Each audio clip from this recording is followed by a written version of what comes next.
కాళేశ్వరం ప్రాజెక్టులో జరిగిన అవకతవకలను గుర్తించాలంటూ తెలంగాణ ప్రభుత్వం నియమించిన justice PC Ghosh commission report ఇచ్చింది.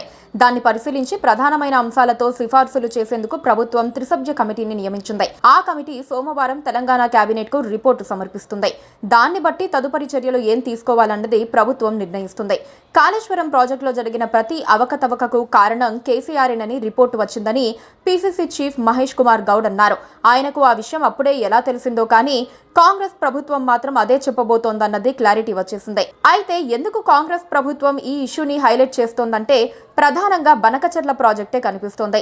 బనకచెర్ల ప్రాజెక్టును కట్టి తీరుతామని నారా లోకేష్ ప్రకటించారు. ఆ ప్రాజెక్టుపై ఏపీలో వ్యతిరేకత వ్యక్తమవుతోన్నా అక్కడి ప్రభుత్వం పట్టించుకోవటం లేదు. వ్యతిరేకించడంలో తెలంగాణ ప్రభుత్వం నిజాయితీ చూపించడం లేదు. తెలంగాణ రాష్ట్ర ప్రయోజనాలు ఏపీకి తాకట్టు పెట్టడానికే బనకచెర్ల విషయంలో చూసి చూడనట్లుగా ఉంటున్నారన్న ఆరోపణలు బలంగా ఉన్నాయి. అంతేనా, ప్రజల్లో కూడా ఇలాంటి అభిప్రాయమే పెరుగుతోంది. బీఆర్ఎస్ పార్టీ చాలా చురుకుగా ఈ అంశాన్ని ప్రజల్లోకి తీసుకెళ్తోంది. తెలంగాణకు బనకచెర్ల వల్ల ఎంత నష్టమో వివరిస్తోంది.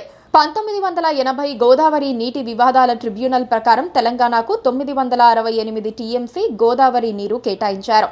బనకచెర్ల ప్రాజెక్టు గోదావరి నీటిని కృష్ణా నది ద్వారా పెన్నా బేసిన్కు తరలించడం ద్వారా తెలంగాణ నీటి వాటాను గణనీయంగా తగ్గిపోతుంది. ఆంధ్రప్రదేశ్ ఈ ప్రాజెక్టు కోసం సర్ప్లస్ లేదా వరద నీటిని మాత్రమే ఉపయోగిస్తామని వాదిస్తోంది. కానీ GWDT 1980లో సర్ప్లస్ నీటి కేటాయింపు గురించి ఎటువంటి నిర్ణయం లేదు. దీనివల్ల తెలంగాణకు కేటాయించిన నీటి వాటా అక్రమంగా దారి మళ్లించే ప్రాజెక్టే బనకచెర్ల. ఈ ప్రాజెక్టు వల్ల తెలంగాణలోని సుమారు 8.1 లక్షల ఎకరాల సాగు భూమి నీటిపారుదల సౌకర్యాన్ని కోల్పోయే ప్రమాదం ఉందని తెలంగాణ ప్రజలు ఆందోళన చెందుతున్నారు. ఇది ప్రధానంగా Nagarjuna Sagar project left branch canal పై ఆధారపడిన ప్రాంతాలను ప్రభావితం చేస్తుంది. బనకచెర్ల ప్రాజెక్టు గోదావరి నీటిని దారి మళ్లించటం వల్ల తెలంగాణలోని తాగునీటి పథకాలు, ముఖ్యంగా గ్రామీణ పట్టణ ప్రాంతాల్లోని నీటి సరఫరా ప్రభావితం కావచ్చు. Banakacherla project Andhra Pradesh reorganisation act 2014ను ఉల్లంఘిస్తుంది. ఈ యాక్ట్ ప్రకారం రెండు రాష్ట్రాల మధ్య నీటి ప్రాజెక్టులకు Godavari river management board, Krishna river management board, central water commission, apex council అనుమతులు తప్పనిసరి.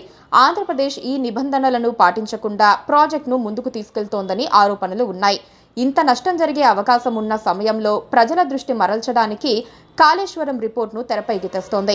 కమిషన్ రిపోర్టులో ఏముందో 4వ తేదీన కేబినెట్ భేటీ తర్వాత బయటకు రానుంది. ఆ సమావేశంలోనే తప్పులు చేసిన వారిపై క్రిమినల్ చర్యలు తీసుకోవాలని కేబినెట్ నిర్ణయం తీసుకునే అవకాశం ఉంది.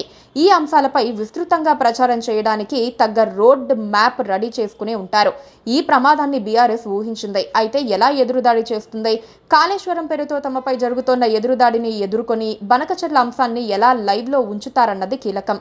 రాజకీయంగా కూడా బీఆర్ఎస్ పార్టీకి ఇది సవాల్ లాంటిది. బీఆర్ఎస్ ఎంత గట్టిగా నిలబడితే తెలంగాణ ప్రయోజనాలు అంత గట్టిగా కాపాడుకోవచ్చని భావిస్తున్నారు. Please subscribe to KTV Telugu. KTV Telugu. KTV Telugu. KTV Telugu channel.